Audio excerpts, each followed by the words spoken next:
Will give mosaranna, ಈ companion plant will give bisibele. So chapati ready ಆಯ್ತಾ?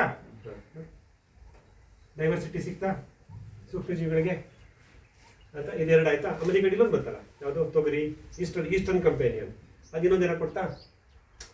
ತಾಲಿ, ನಿಮ್ಮ ತಾಲಿ ನಾರ್ತ್ ಇಂಡಿಯನ್ ತಾಲಿ ಇನ್ನೊಂದು ಡಬ್ಬಿ ಬರ್ತಾ? ನುಗ್ಗೆ ಅಲ್ಲ, that also add some food for microbes. ಅಂತ ಫುಡ್ ಫಾರ್ ಮೈಕ್ರೋಬ್ಸ್, ಸಸ್ಯಗಳ ಪೋಷಕ ಸೂಕ್ಷ್ಮಗಳಿಗೆ ಆಹಾರ ಯಾರು ಕೊಡ್ತಿದ್ದಾರೆ? 3 ಜನ ಕೊಡ್ತಿದ್ದಾರಲ್ಲಪ್ಪ. ಇವು ನಿಂಬೆ ಗಿಡನೂ ಕೊಡುತ್ತೆ, ಈ ತೊಗರಿ ಅಥವಾ ಅಗಸೆನೂ ಕೊಡುತ್ತೆ, ಲಿರಿಸಿಡಿ ಅಥವಾ ಹಾಲು ಕೊಡುತ್ತೆ. So is it not a diversity here? Why microbes will leave the space and go? ನೀವು ದಿನ ನಾರ್ತ್ ಇಂಡಿಯನ್ ತಾಲಿ ಕೊಟ್ಟರೆ ಯಾಕೆ ಕೊಟ್ಟಿರ್ತೀರಾ? ಮೊಸರು ದಿನಕ್ಕೆ ಬರ್ತೀರಾ, ನಾಳೆ ಮೊಸರನ್ನ ಬರ್ತೀನಿ ಬರಪ್ಪ ಅಂದರೆ ಹಂಗೆ. So this is how the whole thing works. ಇಷ್ಟು ಡೈವರ್ಸಿಟಿನ ನಾವು ರೂಟ್ ಝೋನಲ್ಲೇ ಮೇಂಟೈನ್ ಮಾಡ್ತೀವಿ. ಅದಕ್ಕೆ ತುಂಬ ಜನ ನನ್ನ ಪ್ರಶ್ನೆ ಮಾಡ್ತೀರಾ, ಸರ್ ಮೇನ್ ಪ್ಲಾಂಟ್ ಗ್ರಿಡ್ ಪ್ಲಾಂಟ್ಗೂ ಕಂಪೇನಿಯನ್ ಪ್ಲಾಂಟ್ಗೂ ಸ್ಪೇಸ್ ಏನು ಕೊಡ್ತೀರಾ ಅಂತ. How much space you keep? ಹೌದು, ಅದಕ್ಕೆ ಆನ್ಸರ್ ಇದೆ. You to keep that's the minimum space such that this root zone, this road zone, this road zone, all 3 should be in the vicinity of colony of microbes. Microbes always lives in colony. Hegde sir ಹೇಳಿದ್ದಾರಲ್ಲ, ಕುಟುಂಬದಲ್ಲಿ ರೀತಿ ವಾಸಿಸುತ್ತವೆ ಅಂತ. ಈ ಸೂಕ್ಷ್ಮಜೀವಿಗಳು ಇದಿಷ್ಟು ಓಡಾಡ್ತಾ ಇರಬೇಕು. ಅಲ್ಲೋಗ್ಬೇಕು, ಇಲ್ಬೇಕು. They keep on running between this 3 and doing their job. What is their job? Make the nutrition available format ಮಾಡ್ಕೊಡ್ತಾ ಇರ್ತವೆ and take food from those plants. Full stable ಆಗಿ ನಡ್ಕೊಂಡು ಹೋಗುತ್ತೆ sir, without any intervention. Only one thing I have to do, moisture, ತೇವಾಂಶ ಕೊಟ್ಬಿಟ್ರೆ ನಾನು ನಿಮ್ಮದೇ ಇರ್ಬೋದು. Don't worry about rest of it because setup is done like that. ಆಯಿತಾ? All the things because plant based nutrition only, animal is remote. So ಇವಾಗ every ಮರದ ಪಕ್ಕ ಇನ್ನೆರಡು ಇದೆಯಾ ನಿಮ್ಮ ತೋಟದಲ್ಲಿ? ಎಲ್ಲಿಲ್ವೋ ಅಲ್ಲೇ ಸಫರ್ ಆಗಿದೆ. ಅಲ್ಲಿ ಯಾಕಿಲ್ಲ ಅಂತ ಅಲ್ಲಿ ಕೇಳಿ. ಸರ್ ಇನ್ನೊಂದು ನಾನು ಬೇರೆ ಯಾರನ್ನ ಬ್ಲೇಮ್ ಮಾಡ್ಬೇಕು ಅದಕ್ಕೆ? ಅಲ್ಲ ಸರ್, ಅಲ್ಲಿ ಈಗ ಅದ್ರ ಪಕ್ಕದಲ್ಲಿ ಅಂದ್ರೆ ಕ್ಲೋಸ್ Facility. ಇದ್ರಲ್ಲ, ಬಟ್ ಫ್ಯೂಚರ್ ಈಗ after down the line 10 years ಎಲ್ಲ ಆದಾಗ ಮೇಂಟೆನೆನ್ಸ್ ಪ್ರಾಬ್ಲಮ್ ಆಗಲ್ವಾ ಸರ್? ನೋಡೋಣ ಅಲ್ಲಿ ಏನೇನು ಮೇಂಟೆನೆನ್ಸ್ ಬಂದಿದೆ ಈಗ 3 ವರ್ಷ ಈಗಲ್ಲ, ಐ ಮೀನ್ ಪ್ಲಕ್ ಅಲ್ಲೇ ಬರೋಣ, ಅಲ್ಲೇ ಹೋಗೋಣ. Will visualise it. Will visualise 5 years down the line ಅಡಿಕೆ ಮರ ಎಷ್ಟೊತ್ತಕ್ಕೆ ಹೋಗಿರುತ್ತೆ, ಲಿರಿಸಿಡಿ ಎಷ್ಟೊತ್ತಕ್ಕೆ ಇರುತ್ತೆ, ಅದಕ್ಕೆ ಏನು ಕಾನ್ಫ್ಲಿಕ್ಟ್ ಆಗುತ್ತೆ, ಅಂಡರ್ಗ್ರೌಂಡ್ ರೂಟ್ ಝೋನಲ್ಲಿ ಏನು ಕಾನ್ಫ್ಲಿಕ್ಟ್ ಆಗುತ್ತೆ, ಕೆನೋಪಿ ಲೆವೆಲ್ ಏನು ಕಾನ್ಫ್ಲಿಕ್ಟ್ ಆಗುತ್ತೆ, ಅಲ್ಲೇ ನೋಡೋಣ. ಗಿಡಗಳಿದೀವಲ್ಲ, ಅದಲ್ಲ ಗಿಡ ಇದ್ರೇನು ಮುಂದಕ್ಕೆ ಏನಾಗಲ್ಲ. ನಾವು ಪ್ರೂನಿಂಗ್ ಮಾಡಬೇಕು. ಪ್ರೂನಿಂಗ್ ಮಾಡದೆ ಅಲ್ಲಿ ಹೇಳ್ಬೇಕು ಅವ್ರಿಗೆ. ಕಾಂಪಿಟೇಷನ್ ಇದೊಂದು ವಿಜುವಲೈಸ್ ಯು ಕ್ಯಾನ್ ಸಿ ಇದೆ. ಅಲ್ಲಿ ಹೋದ ತಕ್ಷಣ ಕಾಣುತ್ತೆ ಇವಾಗ. ಎಲ್ಲ ಇದೆ sir, all we have managed all those so called conflicts. ಹಾಗೆ ವಿವಾದ ಏನು ಅದಕ್ಕೇನು ಹೇಳ್ತಾರೆ ಕಾನ್ಫ್ಲಿಕ್ಟ್ಸ್ಗೆ? 2 ಥರ ಇರುತ್ತೆ. ಒಂದು ರೂಟ್ ಝೋನ್ ಕಾನ್ಫ್ಲಿಕ್ಟ್, ಗ್ಲೂಸಿಡಿಯೋ ದಪ್ಪ ಆಳ ಅಗಲ, ತನ್ನ ಊಟ ಬಾಳೆ ಗಿಡದ ಊಟ ಎಲ್ಲ ಗ್ಲಿಸಿಡಿದೆ ತಿನ್ಬಿಡುತ್ತೆ, ಅಡಿಕೆ ಗಿಡದ ಊಟ ಎಲ್ಲ ಗ್ಲಿಸಿಡಿ ತಿನ್ಬಿಡುತ್ತೆ, ಅದು ಕೇಳ್ತಾರೆ ನನಗೆ. ಆಯ್ತಾ? ಹಾಗಾಗಿ ಅದು ಕಾನ್ಫ್ಲಿಕ್ಟ್. ರೂಟ್ ಝೋನಲ್ಲಿ ಕಾನ್ಫ್ಲಿಕ್ಟ್ ಆಗುತ್ತಾ? ಇನ್ನೊಂದು ಕೆನೋಪಿ ಕಾನ್ಫ್ಲಿಕ್ಟ್. ಇಲ್ಲ ಭೂಮಿ ಒಳಗಡೆ ಆಗಬೇಕು, ಇಲ್ಲ ಆಕಾಶದಲ್ಲಿ ಆಗಬೇಕು. ಕಾನ್ಫ್ಲಿಕ್ಟ್ ಆದರೆ ಇನ್ನೆಲ್ಲ ಆಗುತ್ತೆ.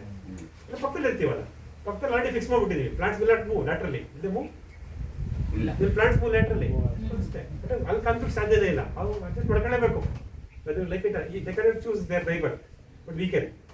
ಹಾಗಾಗಿ ಸಕಲೇಶ್ಪುರದಿಂದ ಇಲ್ಲಿಗೆ ಬಂದೆ. ಸರ್ ಇವಾಗ ಬೇಸಿಕಲಿ NPK ಬೇಕಿದ್ದು, ವಿ ಸ್ಪೋಕ್ ಅಬೌಟ್ ನೈಟ್ರೋಜನ್ ಅಲ್ವಾ, ಮತ್ತೆ P ಮತ್ತೆ K ಇವೆ ಮಲ್ಚಿಂಗ್ ಅಲ್ಲಿ ಇದೆ. ನಾನು ಹೇಳ್ತೀನಿ, ಮಲ್ಚಿಂಗ್ ಅಲ್ಲಿ ಬರ್ತದೆ. ಬಟ್ ನೆಕ್ಸ್ಟ್ ಅದೇ ನೆಕ್ಸ್ಟ್ ಪಾಯಿಂಟ್, ಅದೇನೆ ಇಂಪಾರ್ಟೆಂಟ್ ಪಾಯಿಂಟ್. ಕಂಪೇನಿಯನ್ ಪ್ಲಾಂಟ್ಸ್ ಅರ್ಥ ಆಯ್ತಾ? Next one is mulching. ಮುಚ್ಚಿಗೆ ಮಲ್ಚಿಂಗ್ ಏನು ಮಾಡ್ತೀವಿ ಅಂತ. ಈಗ ನನಗೆ ಇಲ್ಲಿ ಗಿಡ ಹೋಗ್ತಿರ್ತೀನಿ, ಇದು ಬರುತ್ತೆ. ಇದು ನನ್ನ ಟಾಪ್ ಸಾಯಿಲ್ ಮೇಲ್ಮಣ್ಣು. ಇಲ್ಲಿ ನಾನು ಮಲ್ಚಿಂಗ್ ಕೊಡ್ತಾ ಹೋಗ್ತೀನಿ. ಯಾವುದು? Plant residues. ಇದು ಪ್ಲಾಂಟ್ ರೆಸಿಡ್ಯೂಸ್ ಇದೆಯಲ್ಲ, ಇದು ಕತ್ತರಿಸೋದು ಮುಚ್ಚೋದು, ಕತ್ತರಿಸೋದು ಮುಚ್ಚೋದು. ಇಲ್ಲಿ ಮಲ್ಚಿಂಗ್ ಕೊಟ್ಟಾಗ ನಾನು ಈ ಮಲ್ಚ್ ಮೆಟೀರಿಯಲ್ ಇದೆಯಲ್ಲ, mulch material is again plant waste only. Plant residues ಕತ್ತರಿಸ್ತೀವಿ, ಆಗ್ತಿಲ್ಲ, ಅಥವಾ ಕಳೆ ಬೆಳೆ ಮಿಷನ್ ಹೊಡೆದಿರ್ತೀವಿ, ಅಲ್ಲಿ ಬಿದ್ದಿರುತ್ತೆ, ಏನೋ ಒಂದಾಗಿರುತ್ತೆ. ಈ ಮಲ್ಚಿಂಗ್ ಮೆಟೀರಿಯಲ್ ಏನು ಮಾಡುತ್ತೆ? ಒಂದು ಮಲ್ಚಿಂಗ್ ವಿಲ್ ಕ್ರಿಯೇಟ್ ವಾಟ್? ಒಂದು it will hold the moisture, it avoid water evaporation. ತೇವಾಂಶವನ್ನು ನಿರ್ವಹಣೆ ಮಾಡುತ್ತದೆ. Okay, so you can take why we do mulching.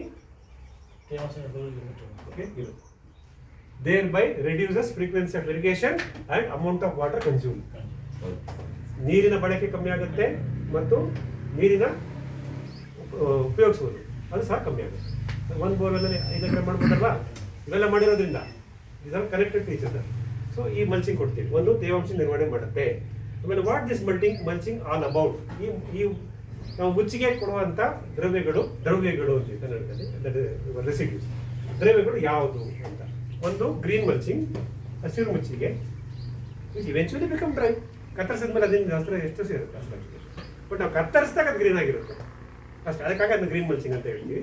2 dry mulching, ಇನ್ನೊಂದು ಸಾಯಿಲ್ ಮಲ್ಚಿಂಗ್ ಅಂತಾರೆ. ಅದು ಕೃಷಿ ಇಲಾಖೆ ಯಾರೊಂದು ಕೆಮಿಕಲ್ ಫಾರ್ಮಿಂಗ್ ಹೇಳ್ಕೊಡ್ತಾರೆ, ನಮ್ಗೆ ಅದು ಬೇಡ. ಸೊ ನಾವು will only focus on this two, green mulching and dry mulching. ಒಣ ಮಚ್ಚಿಗೆ ಅಂದ್ರೆ ಏನು? ಈಗ ಈ ಪ್ಲೇನಿಂಗ್ ಮಿಷನ್ ಇದೆಯಲ್ಲ, ಇದು ಪ್ಲೇವುಡ್ ಇಂಡಸ್ಟ್ರಿ, ಅದೇ timber sawdust, wood chips, it's dry. ಆಮೇಲೆ ಕೋಳಿ ನೆಲಕ್ಕೆ ಲಿಟರ್ ಮೆಟೀರಿಯಲ್ ಹಾಕ್ತಾರಲ್ಲ, ಪ್ಯಾಡಿ ಹಸ್ಕ್, ಭತ್ತದ ಹೊಟ್ಟು, ಅದು ಡ್ರೈ ಮಲ್ಚಿಂಗ್. ಅರೆಕ ಹಸ್ಕ್, ಅಡಿಕೆ ಸಿಪ್ಪೆ ಸ್ವಲ್ಪ ಬರ್ತೀವಲ್ಲ, ಇದು 3 ನಾನು ಯೂಸ್ ಮಾಡಿದ್ದೀನಿ, ಅದು ಡ್ರೈ ಮಲ್ಚಿಂಗ್.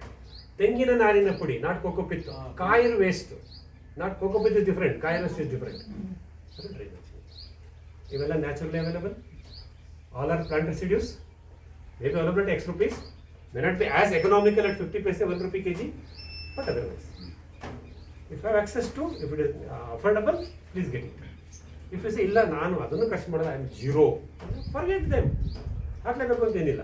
ನಾನು ಹಾಕಿದ್ದೀನಿ ಮೊದಲನೇ ವರ್ಷಕ್ಕೆ, ನನಗೆಲ್ಲ ಇಲ್ಲೇನು ಬಯೋಮಾಸ್ ಇರಲಿಲ್ಲ, ಕತ್ತರಿಸೋಕ್ಕೆ ಏನಿರ್ತೀನಿ, ಗೋಟ್ ಗ್ರೇಸಿಂಗ್ ಲ್ಯಾಂಡ್ ಅಂತ ಹೇಳಿದ್ನಲ್ವ. ಹಾಗಾಗಿ ಈ ಡ್ರೈ ಮಲ್ಚಿಂಗ್ನ ಹೇಳಿದ್ರೆ ಉದಾಹರಣೆಗಳು 1, 2, 3, 4 ಅದಷ್ಟನ್ನು ನಾನು ಬಳಸಿದ್ದೀನಿ ಇಲ್ಲಿ.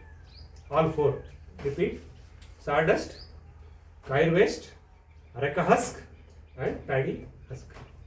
ಪ್ಯಾಡಿ ಹಸ್ಕ್ ಅಂದರೆ ನೀವು ಅದೇ ಪೋಲ್ಟ್ರಿ ಮೆನ್ಯೂರ್ ಅಂತ ತರಿಸ್ಕೊತಿರಲ್ಲ, ಅದು 80% ಪ್ಯಾಡಿ ಹಸ್ಕ್, 20% ಕೋಳಿ ಪಿಕ್ಕೆ. So this is dry mulching. There are many more, you can even think about. But I am looking at green mulching. ಅಂದರೆ ನಾನು ಕತ್ತರಿಸಿದಾಗ ಹಸಿರಾಗಿರಬೇಕು, ಹಾಕಬೇಕು. ಸೊ ಮೊದಲನೇ ಮಲ್ಚಿಂಗ್ ಆಲ್ರೆಡಿ ನಾನು ಮಾಡಿದ್ದೀನಿ, ಎಲ್ಲಿ 120 ದಿವಸದಲ್ಲಿ. ಏನು ಗ್ರೀನ್ ರಿಂಗಲ್ಲಿ ಇತ್ತಲ್ಲ, ಸಣ್ಣ ಬೋರ್ಡ್ ಇಂಚ ಕತ್ತರಿಸ್ಬಿಟ್ಟಲ್ಲೇ ಹಾಕಿದ್ನಲ್ವಾ, that is my first green mulching. Next green mulching, ಈ ಕಂಪೆನಿಯನ್ ಪ್ಲಾಂಟ್ಸ್ ಇದೆ ಇವೆರಡು, ಈ ಕೀಪ್ ಆನ್ ಚಾಪಿಂಗ್ ಡೇ. ಯಾವಾಗ? 1 in 30 days, 1 in 45 days, 1 in 60 days ಬ್ರಾಂಚ್ಗಳು ಬರ್ತಾ ಇರುತ್ತೆ,